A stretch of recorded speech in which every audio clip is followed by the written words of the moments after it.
This is StoryBeat, Storytellers on Storytelling, an exploration into how master storytellers and artists develop and build brilliant stories and works of art that people everywhere love and admire. So join us as we discover how talented creators of all kinds find success in the worlds of imagination and entertainment. Here now is your host, Steve Cuden.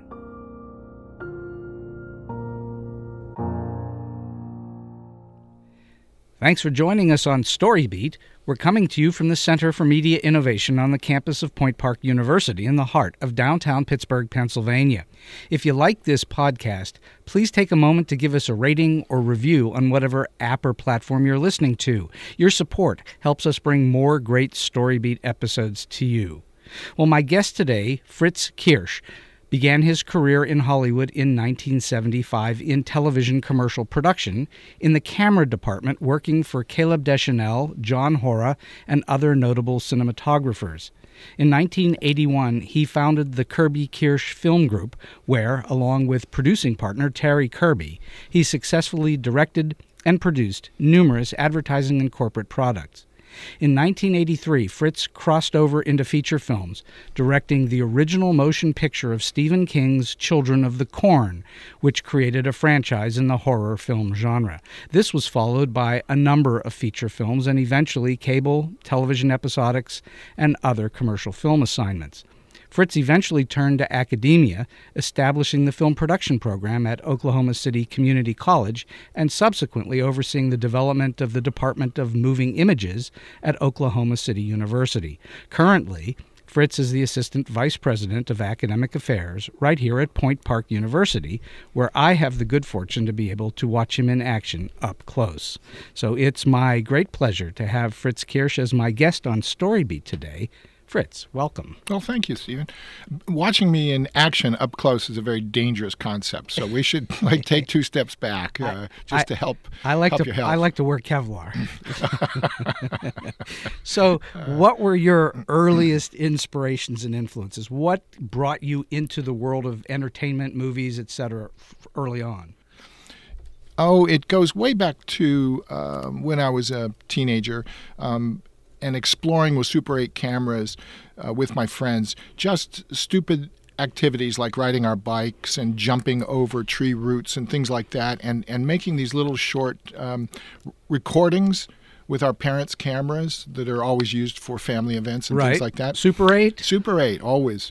And it gave me this sense of, isn't that fun to do? Isn't that neat to have a recording and watch what we just did again and again and again? So that which happened in a brief moment can be shared and reviewed later many, many times. And then I kept after it. I got involved with radio when I was in high school, producing and writing for and participating in a teenage high school radio program. What was it about? It was more than just news. It was a lot of art students, a lot of theater kids in the high school who would get together on Friday night, and we'd put on radio plays. Mm-hmm. We'd have fake news shows like SNL's warped news reports, Saturday Night Live news desk. We did commentary on what was going on in the high school, and we gave a little bit of the news of the high school, the activities like the upcoming football challenges and things like that. But mostly it was the fun of getting together with people and creating a story, a 10-minute radio play. Mm-hmm. We were supervised by a radio technician. Did you write them? Oh, absolutely. Write it and performed, and then we would hand out the scripts that night, and it was rehearsed once, and then we would shoot it, record it, and then edited that night and put together for a Saturday morning 9 o'clock show. And it was an ongoing thing that happened for years and years and years in that community. And I was just lucky to be part of it. And we eventually took the show on the road, and we performed at retirement homes and hospitals and things like that, doing live skits. And that got me excited about the whole idea of performance, what you could do. But primarily it was let's go record this, and we'll have it forever. So I kept after that. My father, as a college professor, was not excited about any career that was not a professional career. So the arguments about you'll go to law school, you'll be a doctor, you'll be the captain of industry, and my desire to go make film or do something in the entertainment business was always this was a stress point. So I did what I was asked not asked, but I did what was a better plan perhaps at the time, late 60s, and go to college and study business and eventually economics and learned about that, but always with this idea that maybe I could apply that to something in the entertainment business industry. And as soon as I graduated, I went to Los Angeles and I started doing what I was interested in doing, which also included going and starting graduate school in cinema study at SC. But I got a job making television commercials, participating in the process. You got the job prior to graduating? No, I was in Los Angeles after graduating with an undergraduate degree, but prior from graduating from graduate school. So I entered graduate school to study what I wanted to study, was challenged with these opportunities where I could make $35 a day. Whoa, man! You're stand back. I'm a filmmaker. You were stylish. Oh, I had snow tires on the car. Now everything was in good. Los Angeles. Oh yeah, I was. Get out of my way. The man's here. And that started to take time away from the academic side of things. And eventually I just said, I think I should pursue that which is teaching me quite a bit in direct application, as opposed to study at night and courses and these other things where it wasn't as fast. I was very energized at that time and very passionate about learning. So I continued on and was introduced to those people about whom you spoke, who took my hand and said, I'm going to teach you more about this. Well, certainly one of the great cinematographer of all time, Caleb Deschannel. What did he teach you? What did you learn from him? I was working for a company that basically had a pretty good staff of people. I was asked to work and run their stage. I talked my way into being the manager of the stage, meaning I knew all about cameras, I knew about lights, I knew about everything, and I knew nothing. But I told them, oh, yeah, I got all that. So I studied all the manuals and the books immediately at night and would go in on Sundays and play with the equipment and the lights and everything because I had the keys.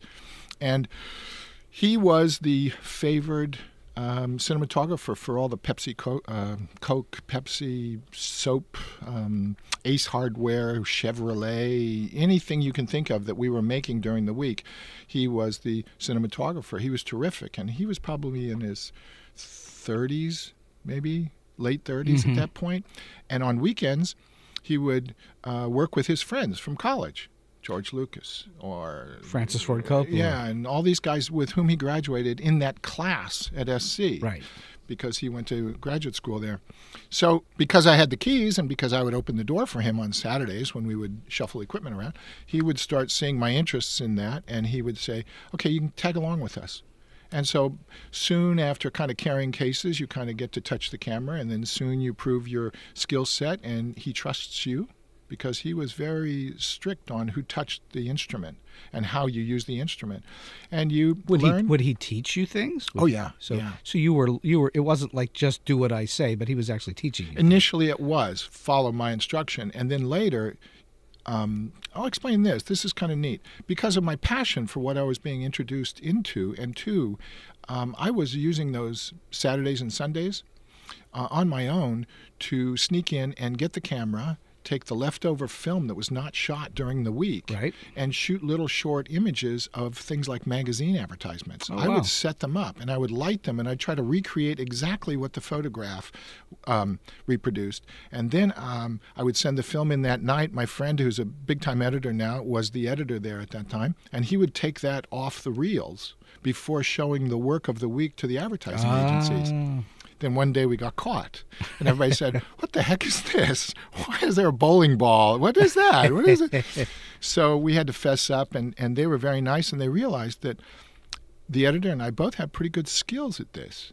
And then Caleb said, well, why don't you shoot the end package shot that we do during the shooting of the day of the commercial, and that'll save us all this time. We won't have the entire crew shooting a box of soap. You do it on Friday. So that's what you call an end package shot. Yeah, package shot. A product shot was the term at the time. The Brits called it package shots. So nobody's moving through that shot. No, it is purely a tabletop image of whatever you are advertising, the hero of the story. But it's important how you light it and how it looks and all the rest of it. That's where you learn lighting, because now you learn how to see. You really learn how to go beyond just looking at something, glancing at it, recognizing it as a bottle of water. But now you start to tear it apart, and you think critically about how it reflects the light, what's in it, and how it glistens, and all the different sides, the geometry, and so forth.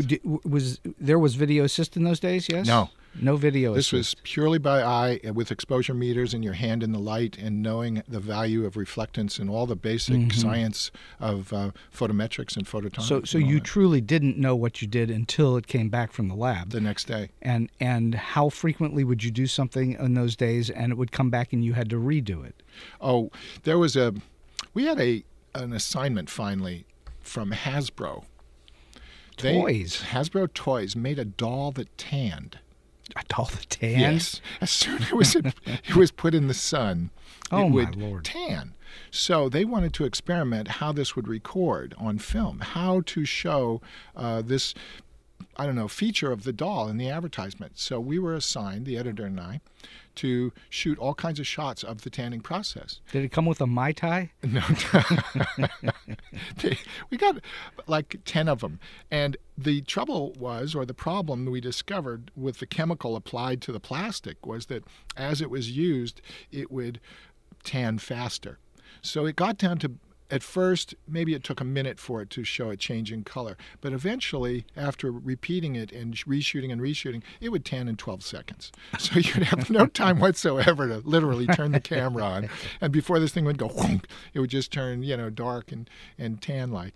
And it was fun. So anything we did, because we were basically low cost to no cost to the company, was always repeated until it was perfect. And that's when Caleb would come in and say, here's where you missed something. Don't you see the plane of light that comes this way? Or your light is too hot, it's too hard. Don't you see the quality? What if you try this? Okay, so he would more or less approve at the end of our setup what we could shoot. And then eventually he just started looking at the dailies, the work, and saying, yeah, that's good, or do it again. So I think that this is, he was very wise in his approach to you, I think. And some of what I certainly know from my own classes, I do a certain amount of what you're talking about, which is don't tell them how to do it in advance. Let them find out on their own, like you were finding out on your own, I'm going to try this. Oh, somebody else who knows what they're doing comes along and says, well, that may not be the best way to do it. What if you did X, Y, and Z? Okay. And I think that's the best way for people to learn. Absolutely. In exploring and discovering, in learning, it's Picasso.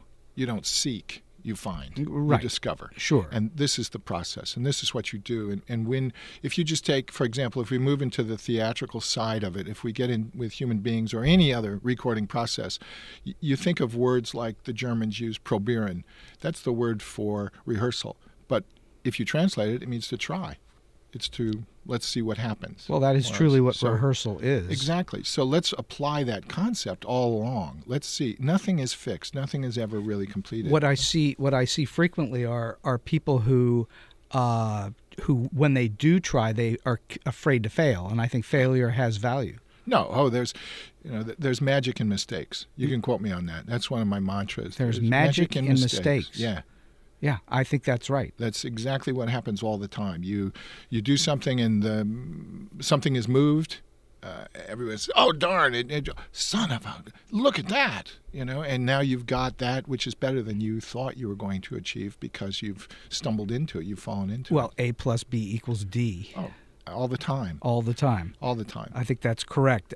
So you eventually become working director / producer, correct? Mm-hmm. And was there a point in that whole journey in which you said to yourself, you know what, I really kind of know what I'm doing here? What was it? Or are you still not sure? Like, I'm still not sure I can write, but yet I've made a lot of money at it, so whatever. Well, there are two parts to that. One, yes, I think working in moving images, working with this idea of creating unique and one-off kind of things that get recorded and creating moments and creating and using voice or placing your voice through a medium like this. is never fulfilled. It's never complete. It's a muse. It's challenging. It's the most frustrating thing in the world. You get close, but gosh darn it, it's never quite perfect. No, you can always do more. I mean, even when you show the film, when you think you are all done, that projection lamp in the theater varies the reception of the image because it may not be up to par, and therefore the audience doesn't receive whether the it's images. brighter or less bright, Absolutely. Whether the sound system is working well or not. Each theater has its own little particular strange quirk. And so, and every audience is different too. Oh, always, every day, all that. So you never really complete it. But I think any artist that thinks that they have arrived and are complete has probably come to the end of their career. I don't know. Maybe they go on thinking, I'll do greater things with the choir in heaven when they give me the lute and the 3-string. I just think it is the cliche of it being an ongoing journey, and that, no matter what level you rise to within an industry, you're never quite as good as you can be. No, you can always do better, and it's up to you to take the challenge of the moving sidewalk, that it just keeps moving you along. And are you going to stay where you are? Or are you going to go further? But at the same time, there is a point where the light bulb does go on, and you say, I know how to do this. I know what to make, and I know how to do it. I know how to save the time and how to approach this with the desired result. I can do this for you. And this is a variable nexus for everyone. It happens early, middle, late. As long as you practice what you're doing, sooner or later that light bulb will click and you say, bingo, I know exactly how to handle this situation. So when you started working in the Kirby Kiersch group, how long did that last? How many years did you do that? Oh, I think Terry and I were business partners for 4 or 5 years. We had worked together in the company making television commercials. Mm-hmm. He was a producer. Mm-hmm. And I had started freelancing as he started freelancing with a variety of international directors and companies that would come to Los Angeles primarily so the director could talk with the studios about getting a studio theatrical deal. Adrian Lyne and Tony Scott and Ridley Scott and all kinds of different internationals. And we were lucky. We were just kind of the intermediaries, and we produced these spots all over the United States and all over Mexico. It was great. We realized we were opening and closing a business every 2 weeks. So let's have an ongoing business. And they would come in, they would more or less take our space, rent our insurances. We would provide everything and put them in business to fulfill their advertising needs. The needs of the film. And were you directing spots as well? Not at that time. I was doing little things here and there on my own, shooting and kind of directing, but more or less I wanted to be a cinematographer. But when we got into the producing, I would get a little frustrated and I would open my mouth as a wise guy and I'd say, here's what you need to do. And then finally somebody said, well, look, Smart Al, if you know it, then you do it. And so off I went, and I became a director, and I started shooting. Oh gosh, we got a client at that point, which was like a Target stores, mm-hmm. and they would do these video commercials, 15 in a week, and we would do them all in a day to show off the back to school clothes or the notebooks or the special for the food. It was a lot of tabletop, a lot of photography that I was very, very good doing, making, as well as actors turning and modeling clothes or riding a bicycle, and we would pump these things out. And then we would, at lunchtime, take the crew, dream up an idea for a non-existent product, and we would shoot that product commercial with our crew in the location which was being paid for by the advertisement. Right. And then we would make a show piece that we would take to advertising festivals. So you were using actual commercial shoot to make spec work. Yes. Yes. Just like I snuck in on Saturdays and Sundays. I had a bit of a passion, and I found loopholes. You are definitely a rogue. I would say at that time I wasn't very trustworthy. But I did do exactly all responsibilities, and we did produce, we delivered, and we were fine, and everyone was comfortable. But Terry and I had a passion toward these goals. And eventually, one of the people that worked with us that we would hire as a freelance producer, production manager, took a studio position with New World Pictures, as it had just recently transitioned into a different form of leadership. Was this after Roger Corman? Yeah. He had just sold the company to two lawyers, and they now wanted to expand. They bought the name, basically. They didn't buy the library. They just pretty much bought the goodwill and name of New World Pictures and started to collect product content to then turn into films. They financed it with General Electric, gave them a lot of money, and this man who worked with us all the time said, "You're really good at doing things. We have these low-budget films. Here are 3. Go make them." And Terry Kirby and I said, "No, we're really happy doing, this is good tasting tuna, that kind of stuff. We make a lot of money and we meet all these people and it's fun." And months later, he came back with this film, this Stephen King story, is a career maker. It's Stephen King. It's great. You have to do it. Here's why you They owned the rights. They bought the rights from Hal Roach. From Hal Roach? Hal Roach originally had the rights. Children of the Corn? Yes. Hal Roach? Hal Roach wanted to remake The Little Rascals. And that was the funny thing. Stephen King's original script had been picked up by Hal Roach, and he was going to come back. That's wild. I did not know that.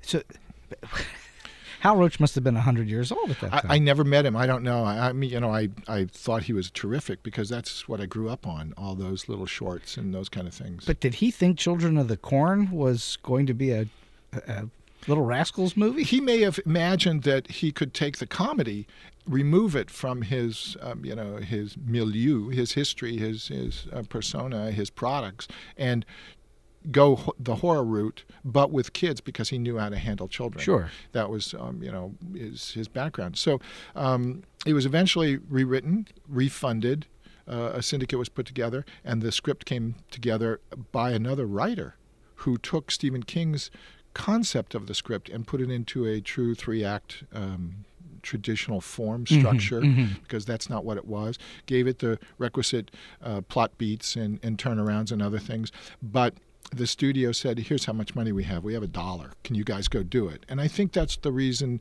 Kirby and I were approached, just because we were doing things in this rogue-like approach, this kind of, let's shoot from the hip, we can do this. And we got our friends together, ran off and made the film. True indie style. Completely. The Cassavetes and others that were doing the really good work at that time were just role models. Look, just give me camera, give me film, let's go make something. Well, I spent 6 months working with Cassavetes. Yeah. So I understand he too was a rogue. He did things, by the seat of his pants quite often, and he funded his own stuff. He didn't go looking for money. Oh, it was great. That way he could control the product and the outcome. I assume you had a degree of control over Children of the Corn. Oh, yeah, we did. But, you mentioned Cassavetes. A quick side note on this is that working with Caleb Deschannel one weekend, he was going off to do, I think it was A Woman on a Train. And he got fired because he wanted structure. He didn't want this loose thing. And so that's when I thought, who's this Cassavetes guy? Why is it so, give me film and give me camera? And he and Peter Falk, look at the scenes they do. They're passionate. They're real. Well, they're great. He not to get off target here, but Cassavetes did things from all of my experiences differently than everybody else I've ever worked with. He did not. I mean, he worked really, really super hard to make it look like it was completely improvised. And so it was to a degree improvised, but yet it was very well thought through. Oh, so like reality TV. Like reality TV is exactly right. And so it wasn't like it was overly well rehearsed. It was just well thought out. This is what we're going to do. And then he would let them have at it. And so it was very interesting to watch that particular process. So, all right, Children of the Corn, how long did it take you to put that together? Oh gosh, we took it and made it as we would make any television commercial product. We looked at the story.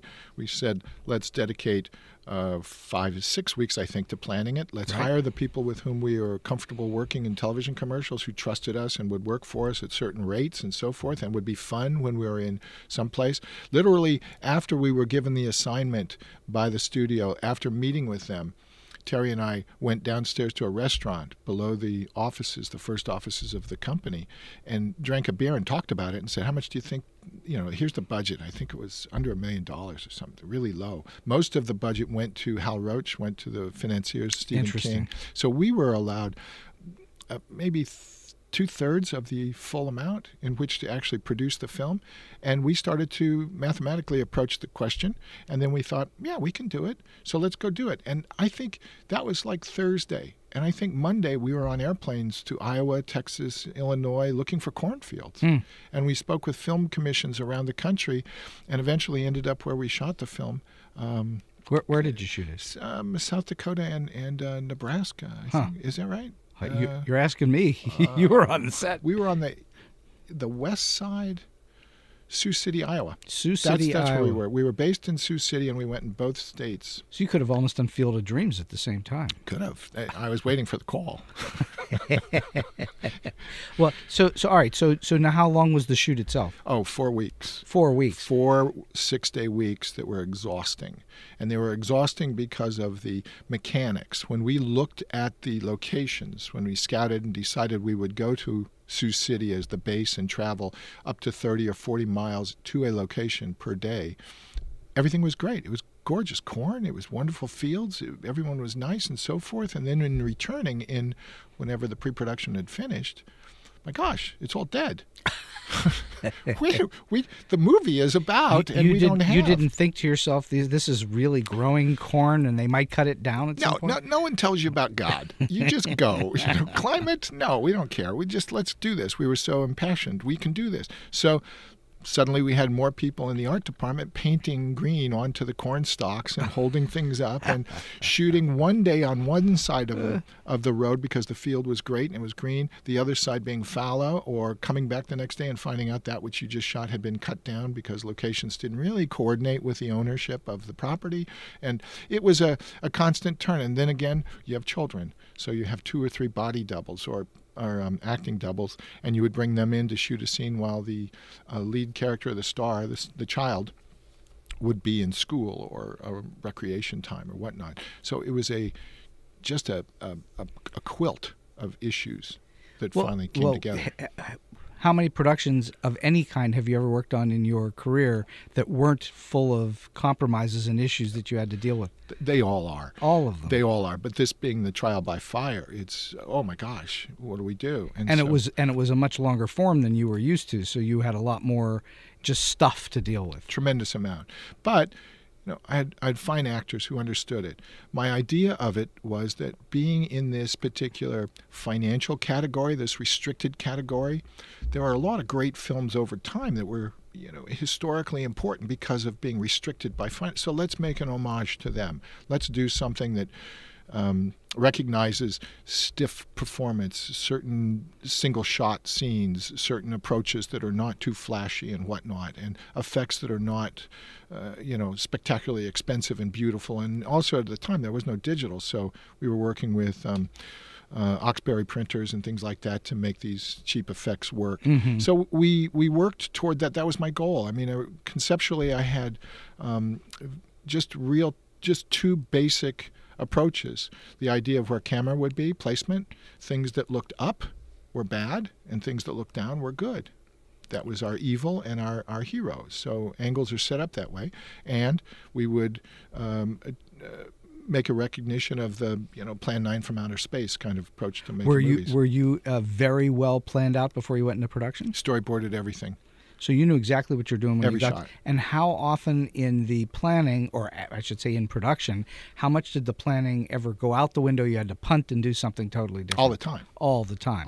So every the day. planning, I guess it's great that you're answering it that way, because the question that I was trying to get to is the planning is necessary in order to be able to punt. Oh, completely. I'll be more specific in answering that, in that you'll go and look at locations. Here's a mistake we made in the process. We assumed the locations would be, as we just joked, that which we saw when we first saw them. Mm-hmm. From seeing them the first time, all right, I'll draw storyboards. When you come back and they're not the same, the storyboards are now out the window and you are from the hip coming up with a solution. You have to be innovative. You have to be quick. And under the pressure of you have to shoot these many pages per day, or that guy who looks like you who stands next to the person in the suit from the studio, who knows everything you know, will be in your seat right after lunch. Right. So everything is you have to have more than just one plan. You have to have B, C, D plans for those things that go wrong. And so the notion of going into a production, this is an important question to me, the notion of going into a production, not planning, is a gigantic mistake. Huge. And when you read these articles about or interviews with filmmakers being feted at Cannes or the international international stage, and they say, "Oh, I figure it out on the day." Ugh. I do not believe that. I just think that is... I don't think they figured it. I think they thought about it long and hard, even if they have no paper on it. Of course. And, of course, there are also people that have been doing it so long that they kind of they've read the script, they've gone through it enough, they kind of know what they're going to do, and they just go wing it. But those are really long and experienced professionals. Sure. It's not somebody who's starting out for the first time. That, I think, approaches what you were asking earlier, when does the light bulb go on? Mm-hmm. The light bulb goes on, and you can do that, and you can do the mechanics. But in doing it that way, when you just fall to the technical, mechanical fulfillment of the requisite materials to make a scene, you lose your voice.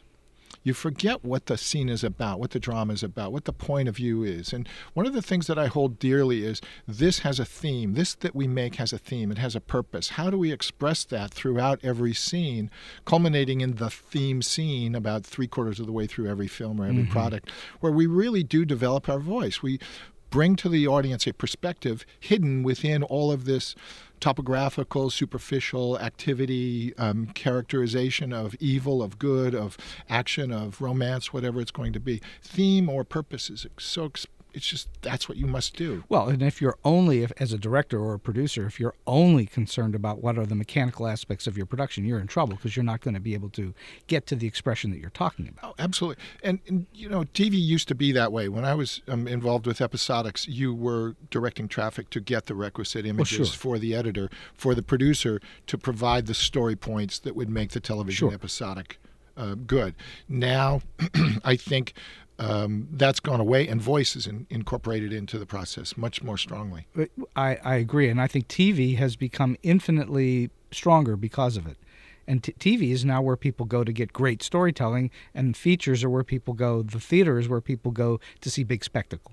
Can you believe the work that Showtime and Hulu and Netflix, these limited episodics, are doing? They're fantastic. 8 shows, 10 shows. The drama and what was it, Jack Ryan, that I just saw?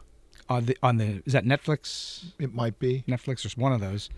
It's feature film caliber. John Krasinski. Yes, it's just feature film storytelling, and it's in depth, and it's critical evaluations of all characters and how they collide and how they interact to their points of intersection that tell their purpose within the story and what the theme is all about. It's just, they're marvelous. And in a way, that's the really good storytelling is coming out of cable and other outlets, the Netflix, Hulu, and so on, and the AMCs of the world. They're coming out of there rather than in the movie theaters, where people go to see really big, massive spectacle. So it's always curious to me how that transition happens from this is the way it was to the way it is now. But I think that has to do with the fact that there's so many more channels. There's more channels, and there's also the leadership and the allowances being provided.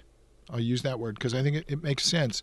It's very similar to the history of cinema. If we look at the 60s and 70s and how things changed from the studio system into let's get the independents to engage. They're bringing a new perspective. The movement of the early 70s films, the Scorsese films, the late 60s, Coppola's work when he was a location manager turned director for AIP and those kind of films. Jack Nicholson's early explorations of film as producer, writer, and everything. Both attached to Roger Corman for time. Sure. They were more or less the Hulus and the networks at the time. True. And so we are, through this new venue, this new channel of limited episodics and those cable companies, if you want to call them that, the streaming companies, being reintroduced to allowances. And despite their still being financially intensive, that they're expensive products. They're a lot cheaper now because of certain elements like video that looks like film. And the returns for those making the product is better or are better because it's more direct to the consumer and they can count the nickels and dimes of the sales. Not a distributor doing it, but they can see it better. All right, so back to Children of the Corn. I'm curious, did you know when you were making that it would turn into a little bit of a cult hit? No, not at all.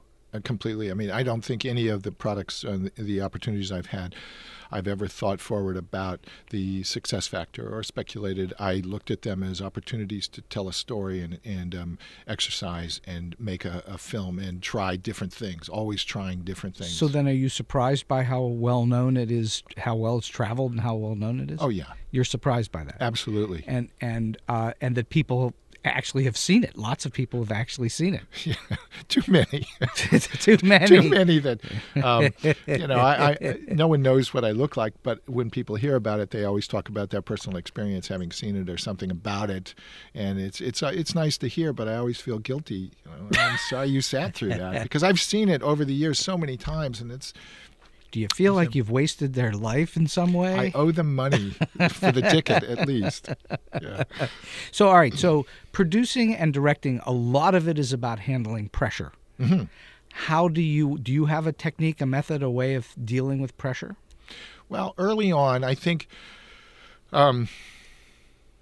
I don't know if it's just your personality that provides the avenue to manage yourself and to seek solution under fire, we'll call it that, or what it is. I don't know if you really learn it. I think we're all made of different influences that give us our behaviors, but there are examples all over Los Angeles, Hollywood, in the history of Hollywood of those that explode and act out and demand and scream and yell and cause ruckuses and cause all kinds of terrible things to happen, which really doesn't produce a solution.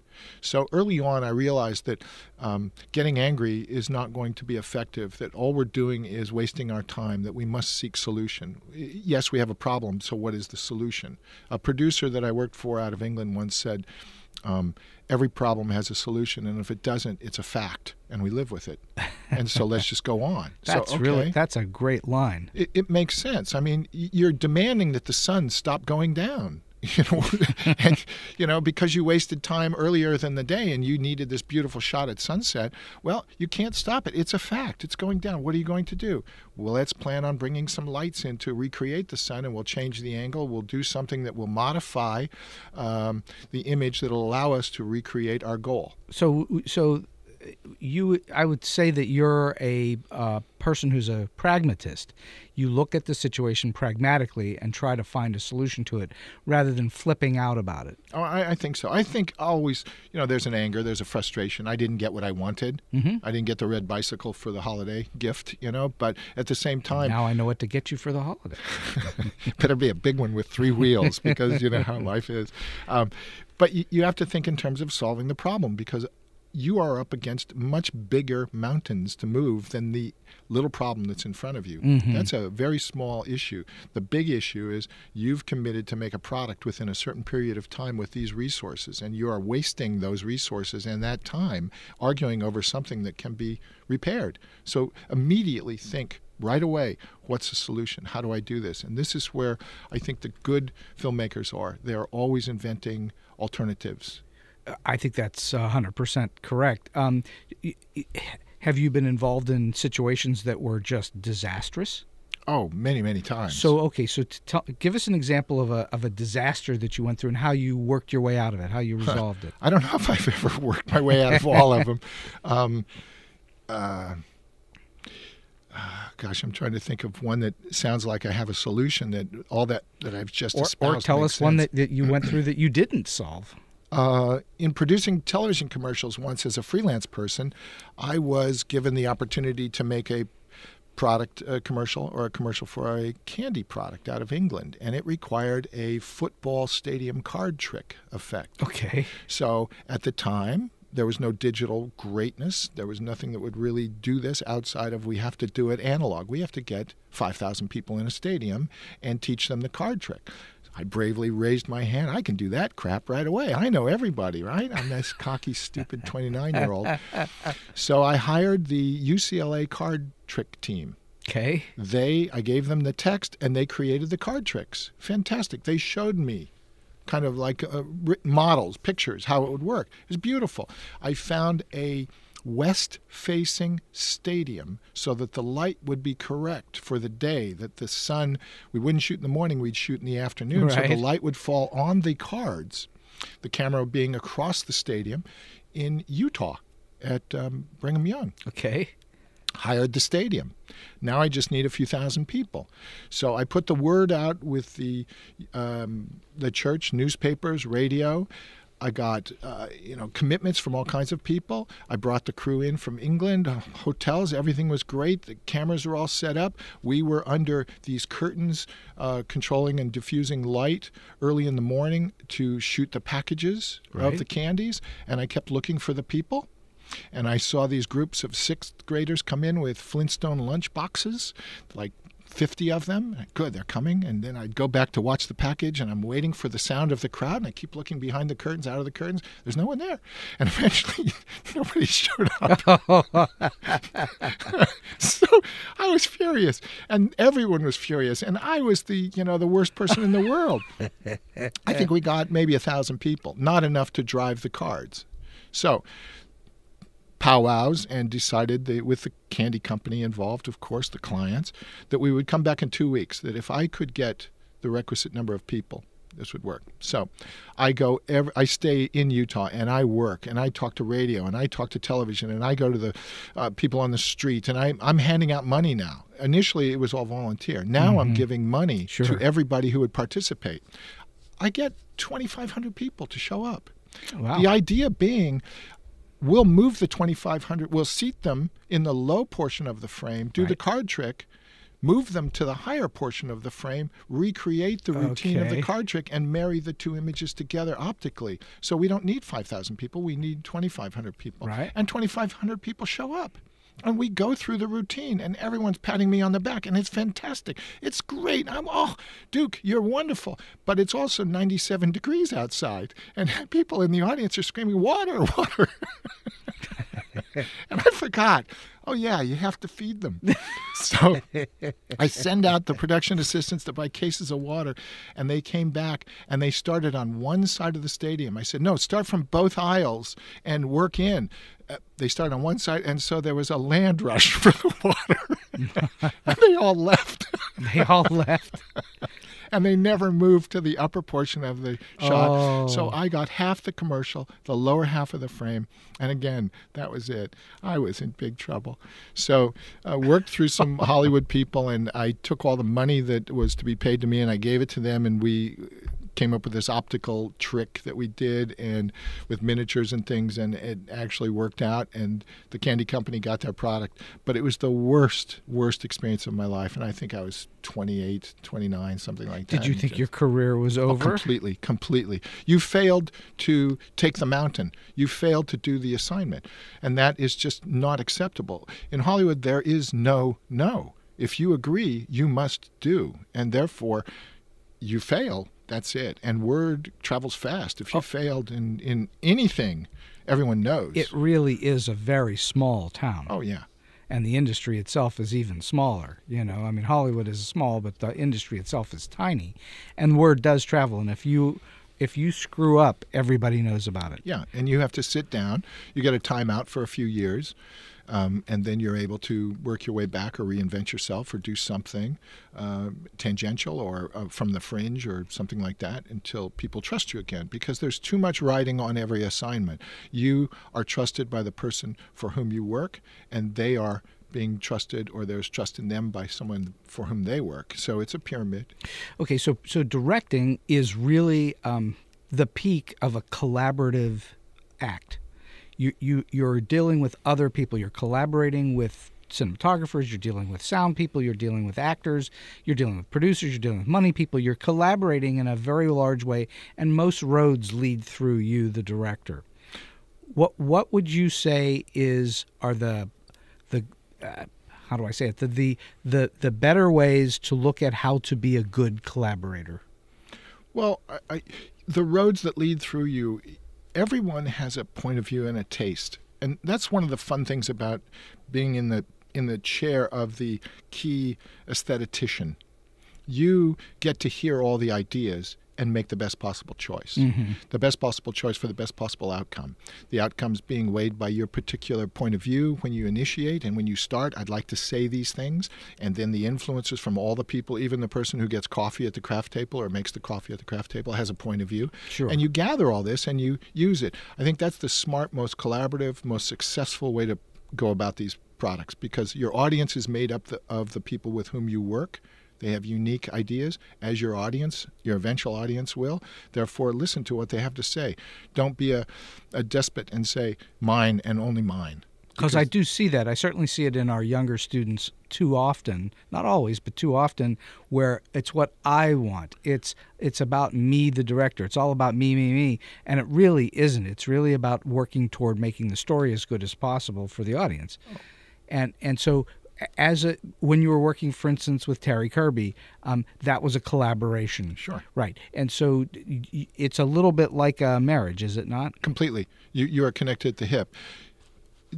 Depending on the designation of responsibilities, creative or financial, and that's really the two weights on either side of the fulcrum, you're always balancing. I would like to try this that would get these results. Well, we have this much money. How do we do it? And so you work with someone like Terry Kirby, who is always conscious about cost, budget. How do we do it? If that's so important, then let's take and use the resources we had planned elsewhere to cover these, and let's balance it. So it's always a game. And I think that's the way it works on everything. It works with instruction to actor or working with an actor. I mean, a good director, in my opinion, is an editor.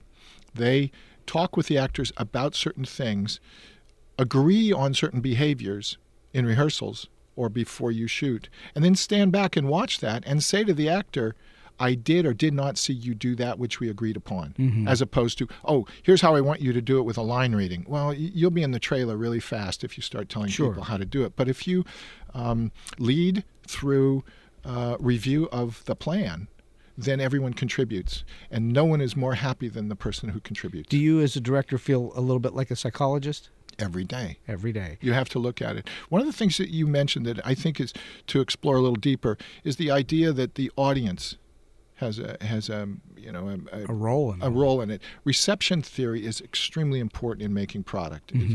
We teach the perception. We teach how to make the product to put on the screen, but I think there's a void in the idea of teaching reception theory. I think that should be included. You should know about your audience for whom you are making the film, how they will potentially respond to that which you are making. So you can put it on the screen, but what bounces back, how they receive it, how the audience will react as a group, an individual, or as a culture is really, really important. And you're talking about doing something prior to getting a finished product that you go to survey groups with. That, and when you start planning your product, who you cast, what will be the events of the characters. So you believe in survey groups and demographics and all that? When you're finished, yes. It gives you a good idea for the polish of it. But initially, as the aesthetician, think about how people will receive that which you plan to say. If I talk poorly about gender, well, how will that be received by that gender? Is it a smart thing to do? Or should I think that this scene shouldn't be that way because it does weigh heavily against that gender that will see this film? No, let's make this because the point of view, that which you want to make, the theme, the purpose, that's what you want to get across. And you want your audience to receive that. You want to fully communicate. You want to transform them, not just carry information to them, but you want to transform them. So, all right. So in your time, you've inevitably dealt with plenty of money people, studios, etc., people above you, let's call it that way. And you've received your share of notes, no doubt. All the time. And so how do you deal with notes that you know are just flat out wrong or really destructive to what you're trying to do? Do you have a methodology of approaching people to get them to see your way? Well, you mentioned the psychology and using psychology. Notes are given at a time. Today, by example, today at 10 o'clock, we're giving notes. We'll do the work. We'll address them. We'll come back to you a week from today. Will you remember the notes? the person who gave them to you? Or will you just say, I did not like this scene for this reason, and the note, I think, is the reason I did not like it.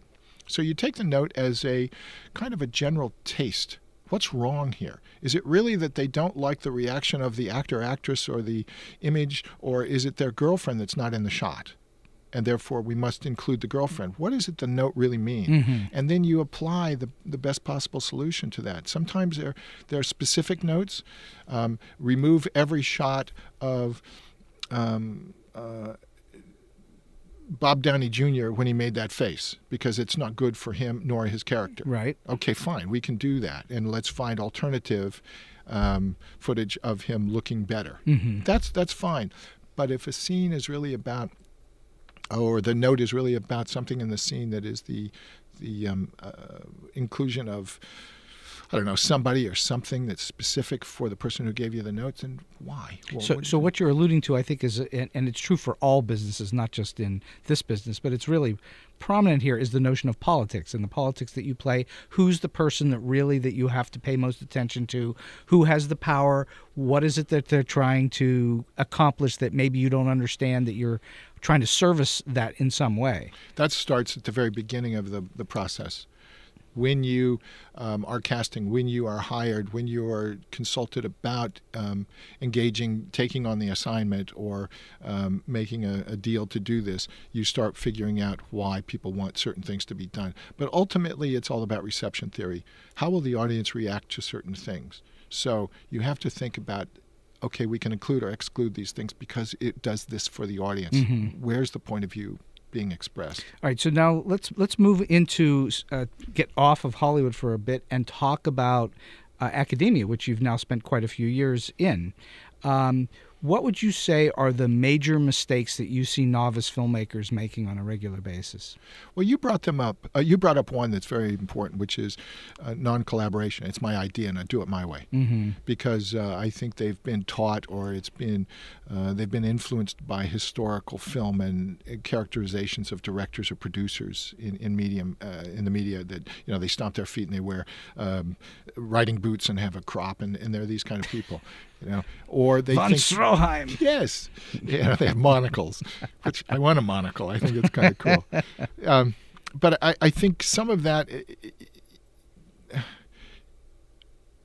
learning about this particular form of expression requires learning history as much as as learning the technology, mm-hmm. and the technique and the mm-hmm. mechanics. Mm-hmm.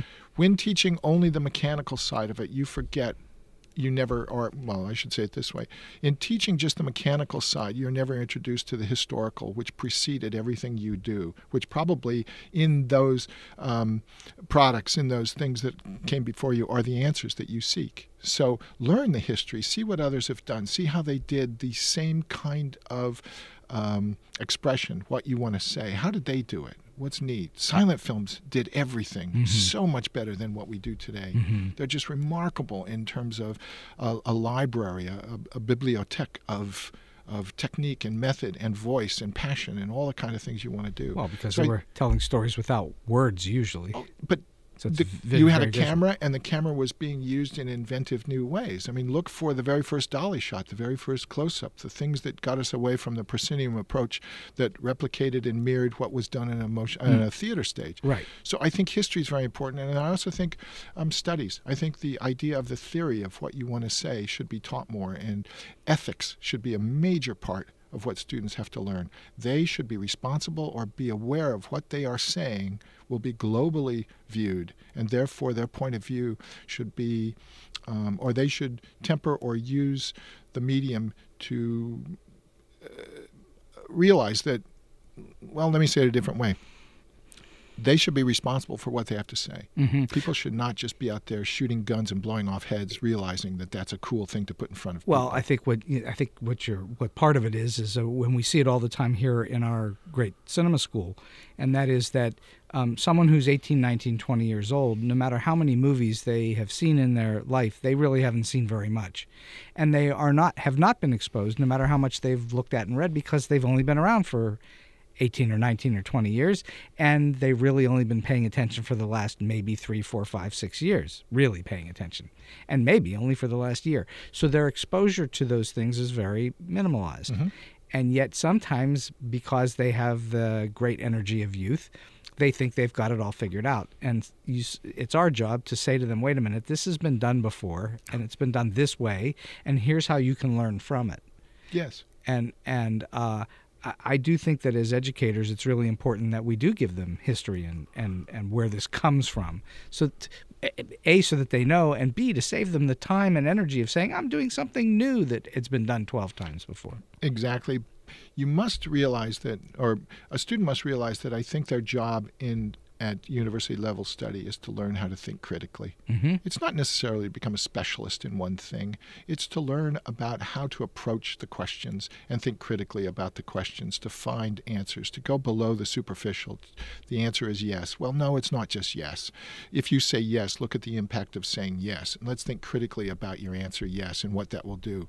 And if a student is able to accomplish that and develop their critical thinking skills, then if they'd like to go on and become more scholarly, go to graduate school, then they'll specialize in something and apply that critical thinking to that which they will study. Sure. If they'd like to go to industry, then when they practice what they've learned and they get involved with whatever it may be, they will think more critically. Learning film will teach you how to think critically, but so will the study of English literature. You will think critically about poetry and everything else. That's the cool thing. Then you can almost do any job you want. Mm-hmm. Mm-hmm. Okay, so we are in a school, obviously, and everything that we teach, you can essentially learn on your own. You don't have to go to school for this. In your opinion, what are the advantages of becoming a student and going to school to learn this craft, this art? Well, there's the idea of collegiality. I meet people who like what I like. They have the same excitement over topic that I have. They may be further along the food chain in their knowledge of the topic, and therefore they teach me. So there's a lot of peer relationships and networking opportunities, and the expansion of what I find fascinating into the area of maybe I'll be introduced to a different way to think about it through all of this. Certainly the faculty have a certain perspective on their particular specialties that are introduced to students that if you self-study, you don't get. You can read, you can Quentin Tarantino all this, but Quentin Tarantino has made a wonderful career on replicating his love of genre. Absolutely Great. right. You know that genre, fantastic. But what do you really have to say, Mr. Tarantino? You're replicating the great B movie Chopsaki things. Fantastic. You've learned all about that. Well, that's technique. But where's the voice? Where's the critical thinking about these things? It's not always inherent in some of the work that a lot of people do if they are self-taught or if they started out as a stuntman, Hal Needham, and they work themselves through the directorial or to the directorial position or the producer. They've learned the mechanics. They can do it. They're wonderful. But where is that which is important? What do you have to say? I think school, clearly there are lots of people who have succeeded wildly in the motion picture industry, having never gone to not even finished high school. So it's not necessary really to go to school, but I think there are huge advantages to going to school. And the huge advantages are exactly what you said. Plus, I think it is a way to fail and learn in a relatively safe environment, and so that you can work your way up, plus you meet and collaborate with lots of people who you will then hopefully spend the rest of your life and career following along in the same levels, and you will help one another. And I think school is really good for giving you a comprehensive look at the world and a worldview, not just in cinema, that you would have a harder time getting to on your own. Oh.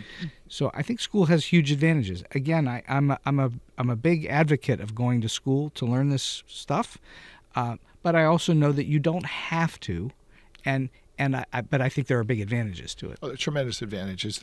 The availability of resources. But ultimately, you are hired and you continue forward in that which you like to do based on your portfolio. we'll just call it a portfolio of work. The body of work that you produce is what gets you your next opportunity. And this is all based on the system of trust. The individuals who are the leadership of a major financial organization, a studio, we'll call it Paramount, must produce product for the shareholders to make profit. So they have to trust someone that can do that. And how do they do that? It's based on showing them the work that you have done that proves that you can do this level of work. Absolutely. And that starts way back to, if I want to be involved in this industry, how do I prove to the person next to me, above me, that who would hire me, that I'm capable of doing the work that would allow them to enjoy the benefits of their position. Mm-hmm. So it's a hierarchy, and you don't get as easy. The access is not as easy for the self-learned individual as it is for someone who comes out of a program. Yes, it's a longer and more challenging road. Oh yeah. It's not an impossible road, No, but it's a longer and more challenging and more fraught with step backs. You're constantly taking one step ahead and three steps back. Mm-hmm. And you do that as well to a certain extent as a young person coming out of school. But you have so many advantages because we see our students all the time going out into Los Angeles, and they instantly know how things work. And that's a great, huge advantage over the novice who goes out there and says, I'll try it. Yeah. So, okay, that's good. We're closing in on an hour on this thing today, which has been fantastic. And so I'm going to ask you, we've heard some terrific stories already. Give us a great story that you've been through that was kind of weird or oddball or quirky or offbeat, something funny. Something that ruins the leftover time of my career. So those who hear it say, oh my gosh, he's the guy? That's it. Let's find out where he lives and do something to his house.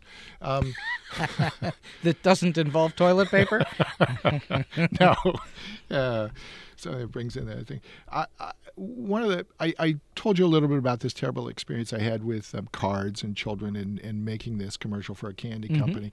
But in that time period, and it was a great period for me because I got to explore, make mistakes, and bounce back from it because of the excuse of youthful, I'm stupid. I did a big blunder. I did them. I did a big commercial package for Peugeot automobiles out of France. And it was the producer was French, and he hired Sergio Leone to direct these commercials. So Terry Kirby and I took on this freelance job to fulfill the needs of making a spaghetti western in the United States with Sergio Leone, the hero of which was kind of the Peugeot, the vehicle. Okay. Driven by this beautiful young model in the storyboards. Okay, fine. Casting is going to be probably quite easy, and we can go across Monument Valley, all the wonderful tropes of visual tropes of John Ford and all these kind of neat things, and this is going to be fine. Only until it came back to us that no, we're going to Mexico. Okay, fine. So I'm not doing this anymore. You'll hire Mexican production people and so forth. And that went on, and then I got a late night phone call, Fritz, come to Mexico and bring to us these things. So I took these things down to Mexico, some camera gear and walkie-talkies, and that became a problem, only to discover how difficult it is to shoot in Mexico. The language barriers between the French and the Spanish and the Italian and the English, which caused problems right away, the availability of equipment, the lack of pre-production planning to allow us to shoot certain things, and the temperament of Sergio Leone, who refused to speak English. And as his assistant director now on the job, he would turn to me and say, Fritzy, and he would speak Italian, and I knew like two words, like alto, which means stop, and motore, which means turn the camera on, let's go.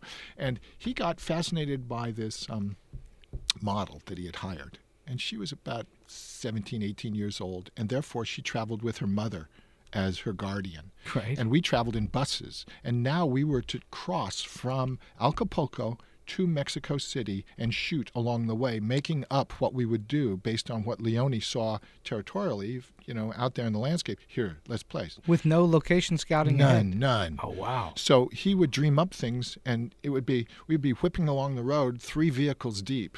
Equipment, 2 motorhomes kind of thing for the crew, and then, Leone in this big bus that was luxurious and so forth.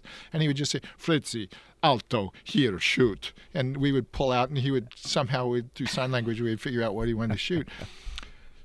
Now, the problem was he liked this young woman, but her mother was always next to her. So we are out in the middle of the desert in Mexico, near Chimpanzingo or someplace like this, with it, doing whatever we're doing. And they get in an argument, Mom and Leone.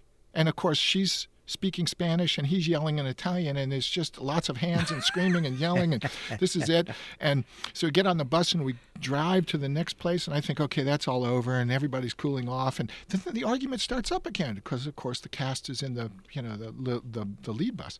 And then all of a sudden I hear this, Fritzy, alto. And I said, yes, sir. And I stop the bus, stop the caravan, everybody, hard pedal.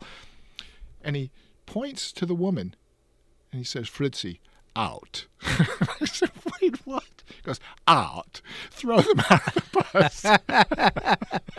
So in the middle, imagine the Sahara Desert, but in Mexico, I have to put these people out in the bus. And they stood on the side of the road. In the heat. Go, Fritzy. I got on the, immediately on walkie-talkies, please go pick these people up. How do we do this? This is crazy. And he was fuming and mad. And then the French producer heard about it at night, and it was French and Italian and English and screaming and yelling and these people suing. And finally, the woman and her wife and her mother came back to the production, and it was just remarkable. I've never seen a man who I admired, who I thought was a god because of the work that he had done at that point. I get to stand next to this guy. Sure. And he called me by Fritz, my name. Be so kind of difficult. Human? Human. Very much a man. Holy moly. Well, that's really cool that you got to work with Leone, because he is a motion picture god. He was fantastic. And the stuff that he made is, I just can watch it over and over and over again. But it was a job for him, and he was making money as he was planning for, it could have been Once a Time in America or something else. Oh, is that right? Whatever his next big epic was going to be at that time. This was in, I think, about 1979, 1980, 81, something like that. Yeah, that's a fantastic story. Yeah? It's scary. See, now he's dead, so no one's going to sue me, but, Well, but it's true. It's what happened. All right, and finally, do you have one solid piece of advice or tip beyond what we've already heard, because we've heard lots of great stuff today, that would help someone who's either just starting out in the business or perhaps are in the business and trying to make a real career out of it? I think we've covered a lot of topics that deal with having a point of view and staying to it and exploring and being flexible and being patient and being solution-driven and other things. And I think capital to all of that, paramount to all of it, is the simple idea of tenacity. Mm-hmm. You must stay there. Mm-hmm. You must continue. Even with the failures that come up and the successes, if you're not tenacious, if you don't believe that you can do these things, you have the passion to stick to it, then that's it. If you go to the industry, the center of the world for whatever you want to do, and you give it 2 years and say, that's it, I can't do it. No, you have to realize if you really are committed, then you must be tenacious, you must stay. It's a moving sidewalk. Sooner or later, you'll do it. I was looking at my friends' careers with whom I started doing things way back in the 70s, and they stayed and they did things, and oh my gosh, they're everywhere. I mean, I just saw Peter Horton's work as executive producer last night on the new Amsterdam television program. Oh, is that right? Yeah, he's executive producer, and yet he was just an actor when we first started. I spent almost 13 years before I started making money out of school. Really making money. I mean, I did this, that, and the other, but I wasn't really making anything out of it. You have to stick to it. Yeah. If you want to do it. And if it's the only thing that you know that you have to do, then you have to do it. Otherwise, we used to have a phrase at UCLA. They used to say, the only people who don't succeed in Hollywood are those who give up. No, that's absolutely true. I think that was the phrase. So if you want to make this happen, you have to go out and do it. I think that's extremely powerful and wise advice. You cannot be bitter about it either. You say, oh, well, yeah, that happened. Okay, now what do I do? How do I bounce? What's going to happen next? Absolutely. You can't just say, it's all over.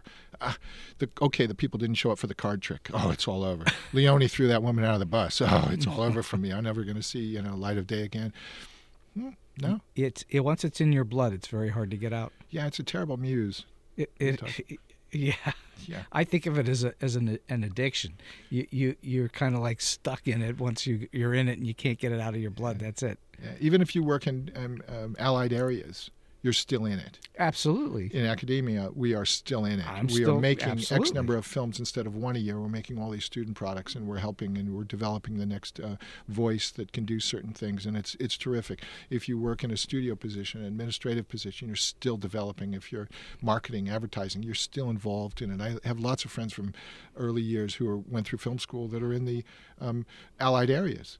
They run the companies that produce the sound work, or they do the packaging, or they do the marketing, or they are the promotion people. And it's just as cool. It's just as exciting. Knowing what your product is makes you a better performer in those areas, in fact. I think that's correct. And you become perhaps over time more focused on certain individual things versus trying to do a lot of different things. Yeah. Right. Cool. Fritz, this has been a fantastic hour. I really appreciate you coming in and stopping by. Oh, well, thank you. It's cool to be here and do all these things with you. You're the one guy who understands all these things. So. Oh, well, I wish that were true.